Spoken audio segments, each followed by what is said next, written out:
হঠাৎ করে রমজান আমাকে ফোন দিল, 3বার ফোন দিয়েছে। ফোন দিয়ে তো বললো, বন্ধু তাড়াতাড়ি উপজেলার সামনে চলে আসো, ফারুক, হিলাল আর কামরুল ওকে গাড়ি কিনেছে, তাই খাওয়াবে। আমি বললাম কোথায়? কয় পাঁচফোড়ঙে।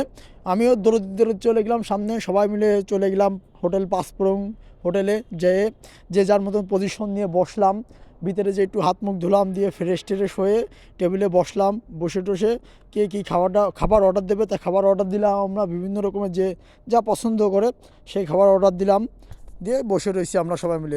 আমি সবাইকে বুঝাচ্ছিলাম খাবার অর্ডার দিলে আমরা এখন ওয়েট করতেছি খাবারের জন্য। প্রায় 30 মিনিট হয়ে গেছে, খাবারের অর্ডার দিছি, এখনও কোনো খাবার আসেনি। শুধু পানি আর কিছু সস দিয়ে রেখে দিয়েছে, আর কোনো খাবার এখনো আসেনি। আমরা সবাই খাওয়ার জন্য বসে রয়েছি, কখন আসবে। পরে নান আসলো, গ্রিল আসলো, আস্তে আস্তে আসা শুরু করলো।